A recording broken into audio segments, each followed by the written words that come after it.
Hi everybody, this is Annalisa with Journey to the Goddess, where I explore ancient feminine wisdom for the modern world. And today I am privileged to have Yemaya here. Hi Yemaya. Hi Annalisa, thank you so much for inviting. Absolutely. So a little bit about Yemaya. She has been a community mover and shaker since her rebirthing in San Francisco in the later 80s. She jokingly calls herself a Zen Bhakti pagan. Her longtime studies and experience in trauma recovery, somatic therapy, intentional community building, yoga, dance, meditation, and plant medicine are poured into her latest integrated offering, the Earth Guardians Impact Academy. So this is the first kind of fun question that I like to ask my guests. Which goddess most resonates with you and why? And can you tell me a little bit about how she informs your work and your life? Sure. Well, it seems like the last few years I've been spending a lot of time with Kuan Yin. Maybe it comes from my Zen Buddhist background, but I think the quality of compassion is really something that I've been growing, through my work, doing healing work with people and hearing, the struggle of the human psyche, the emotional body. Kuan Yin has been really a guide for me and a protector.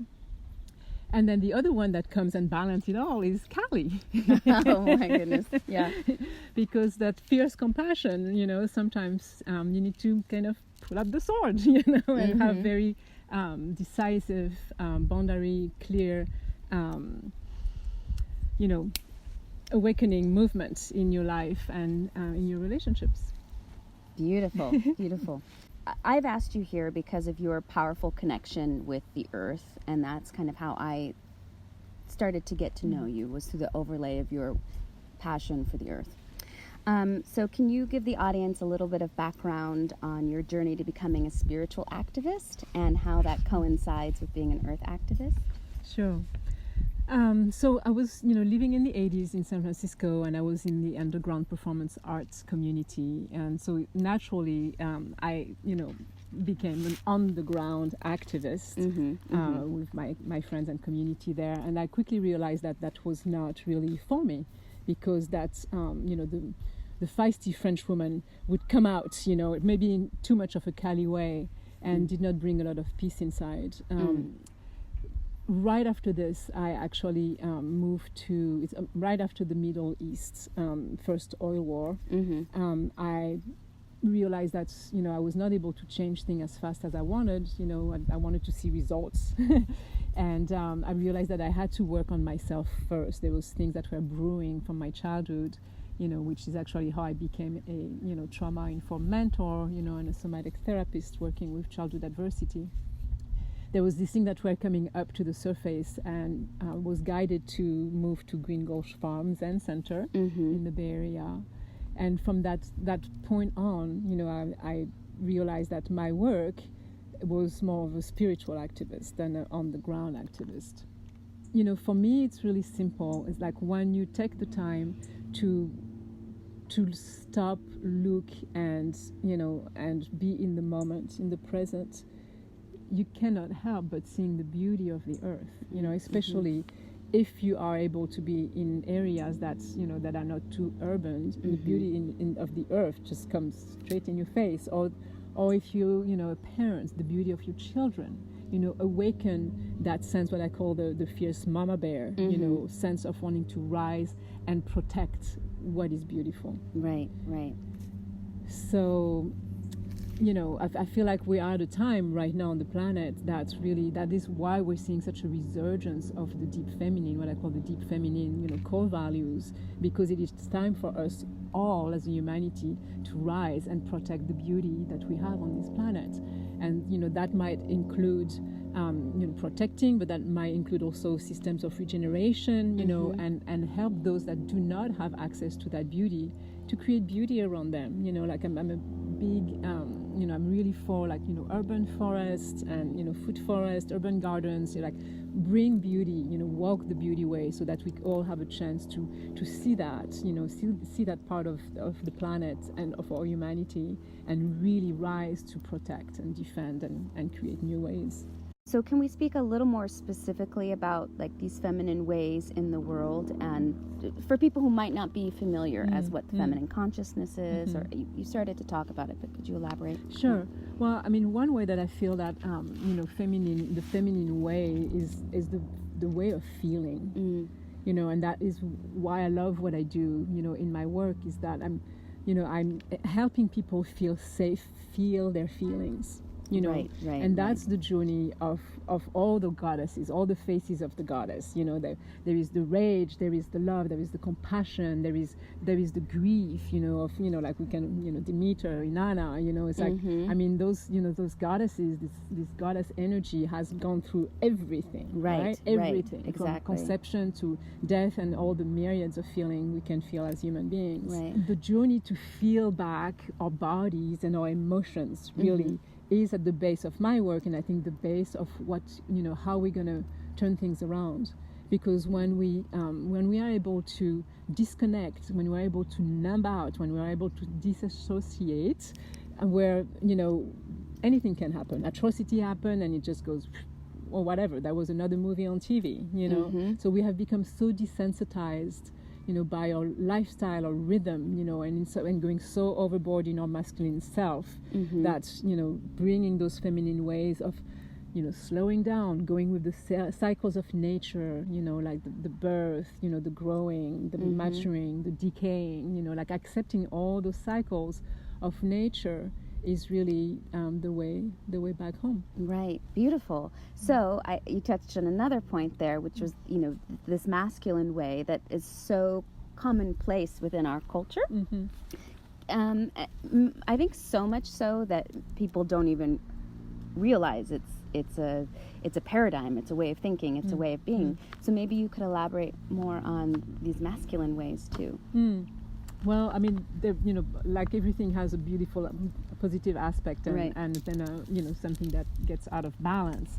In the masculine, there is the drive, the go, the ability to compartmentalize, which is wonderfully effective, when you are creating something, manifesting something.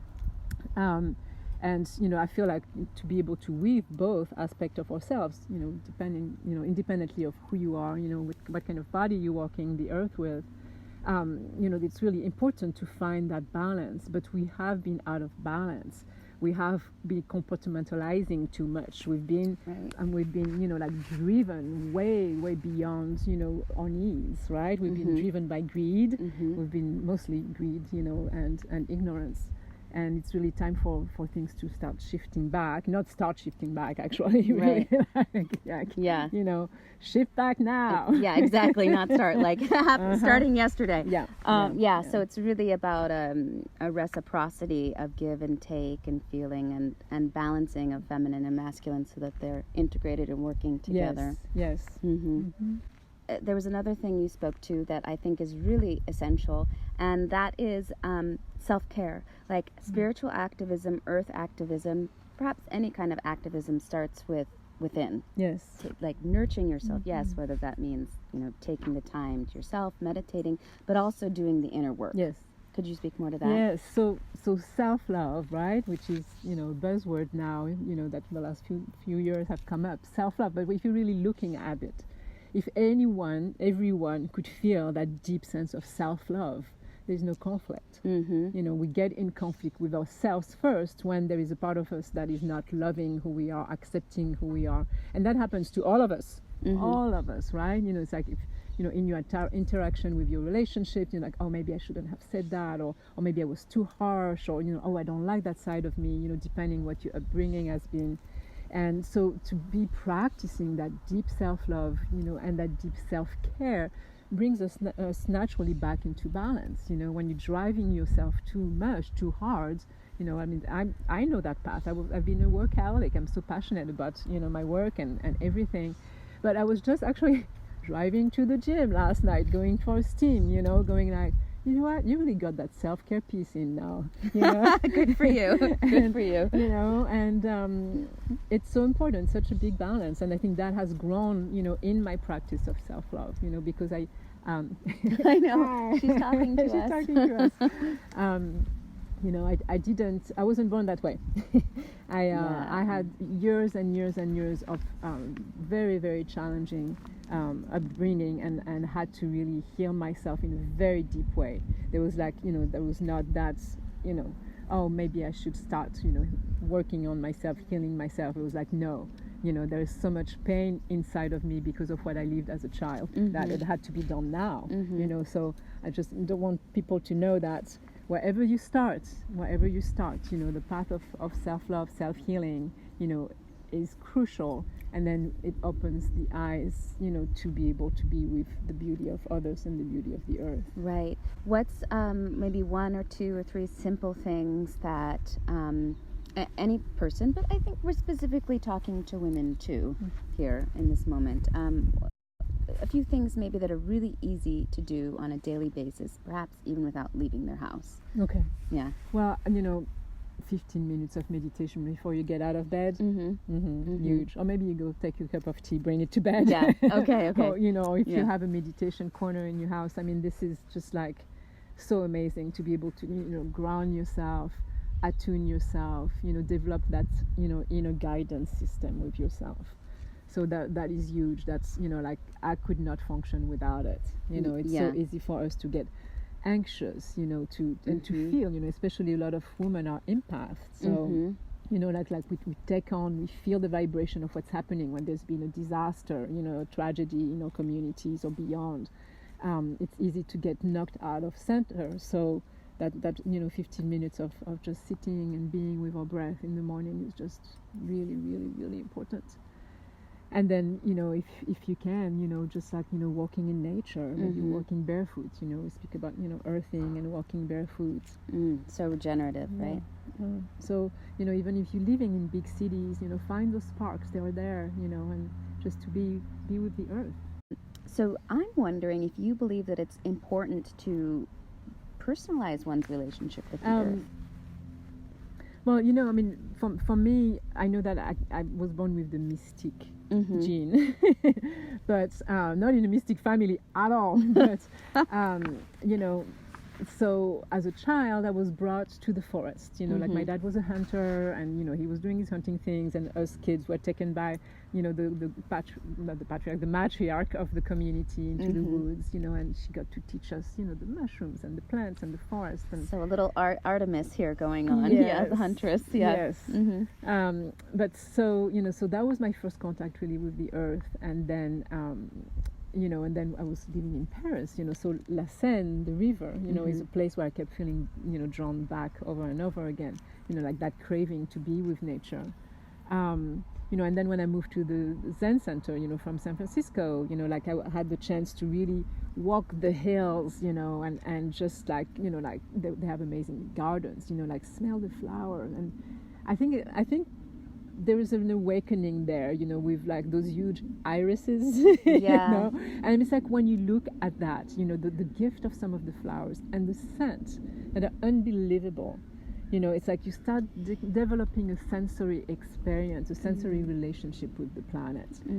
So, when you work, like in pagan tradition, in Wicca, in different earth goddess-oriented tradition, you really work with the elements, right? So the elements give us a sensory experience of who the earth is. It's like, as right now we're having a nice beautiful breeze that's caressing our skin, that is just like really alive and sensual. And like we feel the sense of grounding from the trees, and like perhaps there is a fire inside that's fueling our passion, and and then maybe in a moment there'll be a wave of grief that will come, and like an oceanic wave of healing, which is one of my favorite teaching.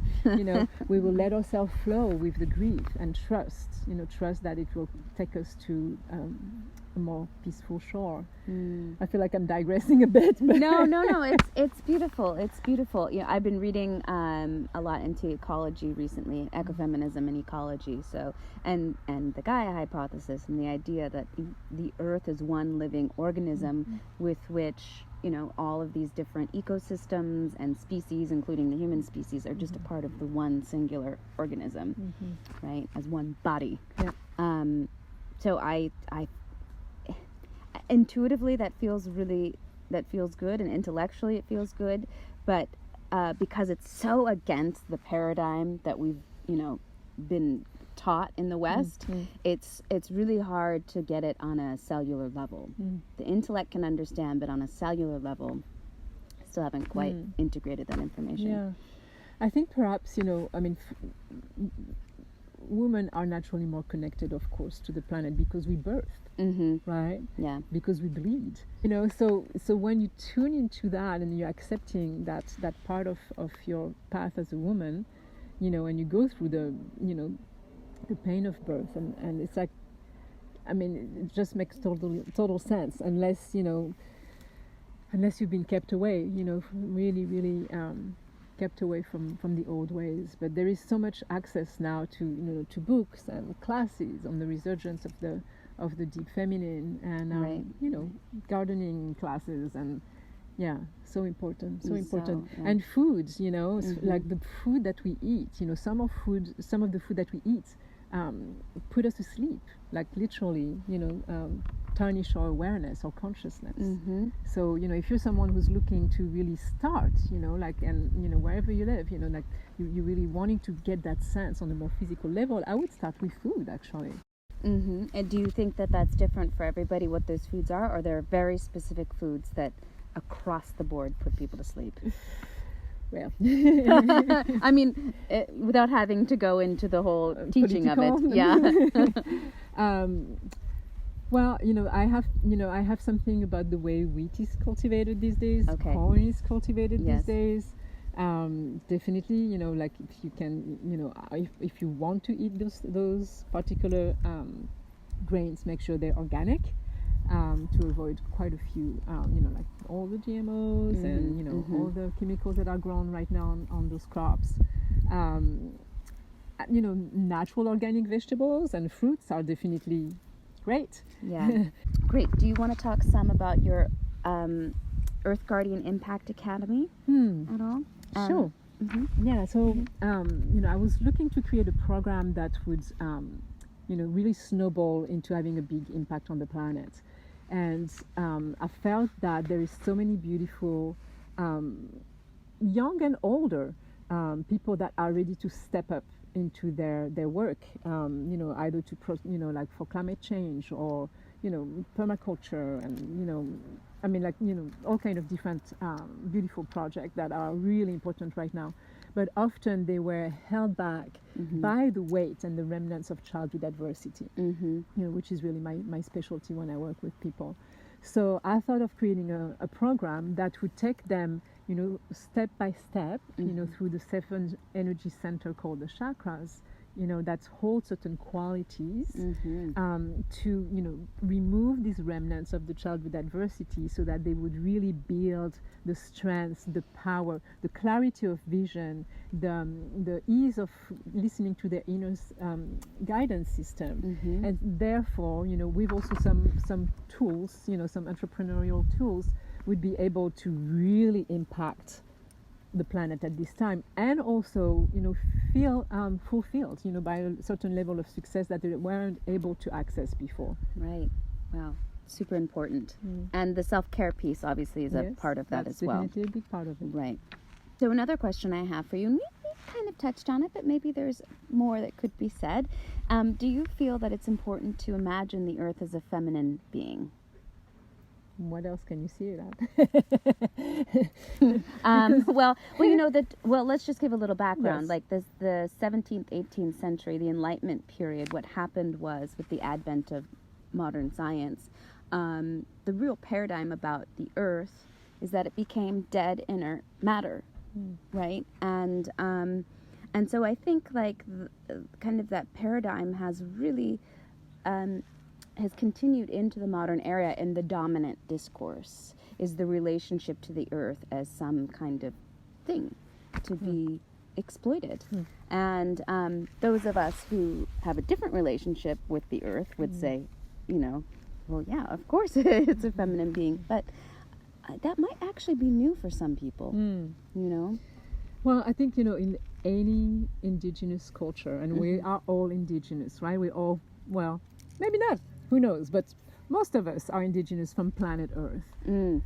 if you look at in Africa, in India, in the Vedas, in the science of the Vedas, 4,000 years, beyond, in Indian culture, and even in the Celts, right? Celts, you say, or Celts? Celts. The Celts. Yeah. Aborigines, like everywhere you go, the earth has always been seen, as the mother, as a feminine being, as the mother. I mean, it's like, of course, she needs the masculine, being that, as we see as the sun, or like Indian wisdom, Prakriti and Purusha, right? Right. So, yeah, I mean, it's yes. I mean, like, who else gives birth than the feminine being? Right. Yeah, no, I I agree. So many people in the world are simply preoccupied, and rightly so for many people, with the day-to-day will to survive, right? You're working 3 or 4 jobs, you have kids, you know. We don't need to go into the politics. A lot of people know what's going on. They're experiencing it. So how can the average person be a part of the healing of the world? Okay. So the average person. Yeah. Well, yes, the average person in Western society, is privileged, in comparison of other places in the world. Right. So I believe that, the more privileged you are, the more of a responsibility you have to awaken and to move forward in the earth protection movement. Now, when you are working for jobs and trying to make your rent and so on, I think there is some really simple steps. Are you asking for simple steps, or? Yeah, let's start with simple steps because really, like, I'm thinking of like the single mother or the single father that's really just trying to do everything they can to put food on the table for their kids. Well, they still can do simple part, and I mean, I know, like, there's this big discussion right now. It's like we're way beyond sustainability time. We're in regeneration time. Right. But there is simple things, for example, or plastic or single-use plastic consumption, is really something that in my life I'm just really, like, not willing to partake in, So what does that look like? It's like, yes, you have a few plastic bags, you're going shopping, just reuse the stuff and stay away from what is being covered in packages, So that's a choice that, a simple family could do. Watch your water consumption, Right. It's like when you're washing your hair, just like turn the faucet off, when you're using the dishes, doing the dishes, so that there is. And then there is a sharing of those values, like speak about it with your neighbors and, with the other moms, when you're picking up the kids. Carpooling, like just like really simple steps that you will like there is so many of us, no one does it, it doesn't matter. Not true. Not true. Yeah. Like grow that snowball awareness. Yes. And Every action counts. Every action counts. And education, about what we can do. So, if you, like, community gardens are amazing, like, I feel like a lot of people can really benefit from that. And if I had my way, I would put a community garden every 4 blocks in every city. Oh, that'd be incredible. Because it creates community, and there is a cost, value that's really balanced out. Yeah. Wow. So, I know, I just started, like, the images started rolling through my head. I was like, community, education, intergenerational sharing, multicultural sharing. I was like, wow, there's so many potentials there. Yes. And to eat healthy, organic food, to learn about your relationship with nature. Whoa. Okay. I just had a moment there. Thank you. So something that I struggle with as I try to do the things that I can do, whether that's composting. When I go on an airplane, I bring my reusable bottle. Beautiful. And I, as much as possible, try to use that when I ask for water. Even that is like, something that could really be helpful. However, I also feel really defeated when I think about my own participation in these systems that are harmful for the earth, but I can't really see out of it. For example, driving a car requires gasoline, or the food that I buy. I love avocados. Right now I'm living in Seattle. They're not native to Seattle, so you know they're being shipped up to Seattle, right? And that requires gas. So there's all of these systems that I'm involved in that are harmful for the planet, even though I'm doing other things that are helpful. And I just don't know how to situate myself, how to reconcile that in my heart. Yeah. I don't know if you have any suggestions.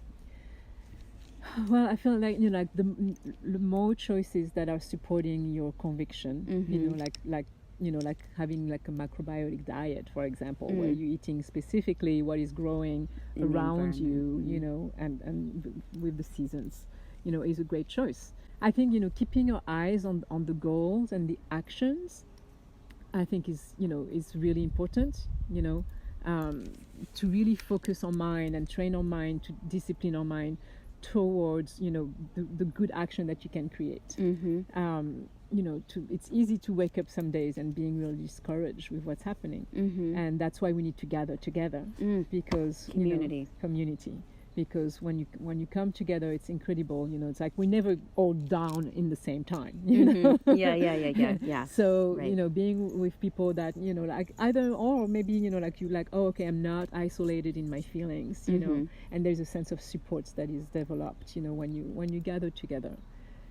So, you know, women circles, or, you know, even just going to the farmers market, you know, like when you have farmers markets in your area, that's such a beautiful thing, because there's a sense of community, you know, people that have that same sense of value, you know, that's buying our food from our farmers, you know, is a good thing. So, yeah, you know, it's like acknowledge acknowledge that sense of defeat. You know, maybe tighten up a bit on your choices, you know, and see what is it really important for you to perhaps indulge in, and you know, what can go, and what can wait the next season, you know, and then focus on the action that you take. That's beautiful. And I personally feel comfortable doing that, because I also can be aware of my own privilege, and where I can make better choices, constantly make better choices, or be focused on the action. Whereas, again, if we're looking at somebody that's just trying to survive, the actions might even be a little bit more small, like we've talked about before. So I think everybody just do the best you can. Yeah, and again, you know, like we vote with our dollars, you know, like that's if, true, you know, right. I was, you know, just like simple thing, I buy this yogurt in those glass jar, you know. Yeah. Like if everybody now was just buying the yogurt in the glass jar, maybe they'll stop producing, you know, plastic containers for the yogurt. Right, so, exactly. You know, just example. It's like, you know, we speak about it and then we vote with our dollars. Yeah, beautiful. So my personal feeling is that the journey to the goddess it's both an inner and an outer journey, and it's really about discovering oneself, figuring out who you are. At least that's what it's been like for me. So I'm curious if that's been reflected in your own journey, or if you can speak to that in some respect. Yes. Well, I'm flashing now on my very first ritual, you know, with the Reclaiming community and Starhawk, which is an amazing leader and trailblazer, you know, on bringing the eco movement back on the planet. You know, we're talking almost, you know, over 40 years ago almost. And it was a Bridget ritual. It was you know, February 2nd, and you know, like we were pledging to the goddess Bridget what we were going to focus on and carry through for the year, and you know, that was really remarkable for me to start a relationship with myself, in terms of like, oh, okay, I have the ability to focus and carry an intention throughout the year. And that was kind of my entry to the goddess ways. You know, over time, yes, you know, you are learning who you are. You know, like, I mean, that the connection that I have with Kuan Yin and compassion. You know, it's been really helping me in forgiving. You know, my father, for example, and you know, a lot of things that happened in my life, and you know, and she comes through, you know, sometimes in difficult situation, and just really, you know, I feel her with me. So, you know, Yemaya, of course, you know, so my namesake has been also carrying me through. The beauty with all those different energies is that we all can be so multifaceted, to have the vast array of goddesses to explore with, to walk with. Like Isis is another one that I'm carrying through. I'm a ordained goddess of priestess of Isis. Oh, okay. So definitely, there is that relationship that helps you, I think growing in self-love and, reflects to you, like who you are, the subtleties of who you are, and grow in self-confidence and, and in power and in love. Yeah. Beautiful. And I think it's just so unique for each individual how they understand and receive the goddess. Yeah. I also believe that the wisdom of the goddess, and when I say the goddess, I mean the great goddess, but also the goddess in all of her manifestations. She's the one and the many, kind of the Hindu concept of the goddess. That there's a powerful wisdom there that each one of them has to offer women and men and the human community, and that for women specifically, it when we tap into these different goddess wisdoms, it helps us tap into our power, more into our wholeness. Hello. Hello, birds. And so I'm wondering if this is true for you, and how you might elaborate more on that, if that is true for you. Yes, I think it's, and it's a journey of self-acceptance, right? And it's understanding how the world, function on all levels. When you're looking at, the history of all the different deities and goddesses, and how they can inspire us in an archetypal type of way. They can help us accept part of ourselves that perhaps would be held with shame in the past. I think they really, when you're able to, I think when you're able to let go of the judging mind, the skeptical mind, and letting something bigger come through, then you can really use their energy to guide you. Right. Thank you. But I think it's, people might not quite understand what a goddess is. Is it this like actual being that's out there outside of the world, like God sitting up on his cloud? Is it more of a subtle energy? And it might be different for everybody, but how do you perceive goddesses? It's I'm just thinking, because I kind of knew you were going to ask me this kind of question. I was just tapping into a moment that I had in New Zealand. I was living in New Zealand in 2015, and I had some challenge with someone that could have been called a shaman, and as I was needing to come back onto a certain area of the land,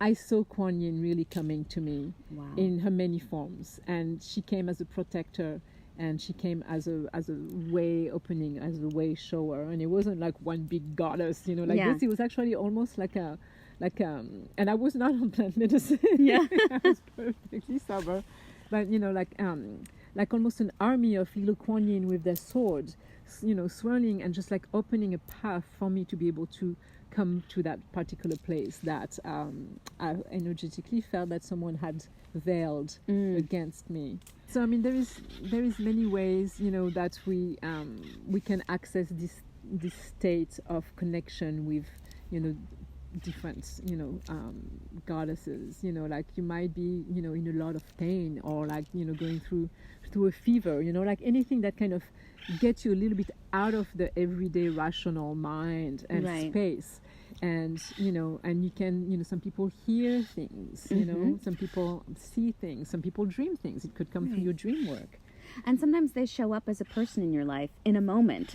They embody the energy of that particular goddess or god. I feel like it can really show up in so many different forms and facets. So finally, if there's one piece of divine feminine wisdom that you would like to impart to the people listening, what might that be? Something that may have reflected your life or your life's journey. Learn to listen to your body. because your body is the body of the earth. So listening to our bodies, and it's not like your body will always lead you in the right path. Sometimes it will feel like, oh my God, why did I follow that impulse? You know, but the lesson that comes with the impulse, and perhaps what you would see as mistakes, are really worth learning. So that's my deepest message. I think I want to convey to people is like, learn to listen to your body. Your body has a wisdom, and let that body wisdom guide you. And if the body is too numb or has had too much contraction and restriction because you've had to protect yourself in one way or another, either through childhood adversity or through working a 9-to-5 job in a corporate setting, find someone that can help you open your body, through touch, through somatic therapy, body work, through guided meditation, through food guidance, through dance, movement, yoga. That's the starting point. If you want to learn more about what Yemaya has to offer, she's going to tell you all about it. You can come to my website, theembrace.life, L-I-F-E, theembrace.life. And you'll be able to see, like local events, online programs, the Earth Guardians Impact Academy, and other programs and one-on-one sessions. So there is lots there. And we also have a YouTube channel. Fantastic. Which is theembrace.life, where we give weekly inspirations. Thank you so much, Yemaya. And thank you, everybody, for tuning in to Journey to the Goddess. See you next time. Thank you so much for watching and for taking this journey with me. If you like what you saw, then I invite you to like this video and to leave a comment. I also encourage you to subscribe to my channel and to hit the little notification bell next to the subscribe button if you'd like to be alerted as to each time that I post a new video, which is every Friday. Also, if you're interested in other ways that you can support the channel and support my work, then I invite you to go over to my Patreon page, which is a crowdfunding platform for creators such as myself. So once there, you can find out more about membership and, depending on your tier level, how you can have access to behind the scenes footage, artisanal goddess products, Q&As, and so much more. The link to my Patreon page is below in the text box below this video. So thank you again so much. I'm so happy to be on this journey with you. Until next time, ciao.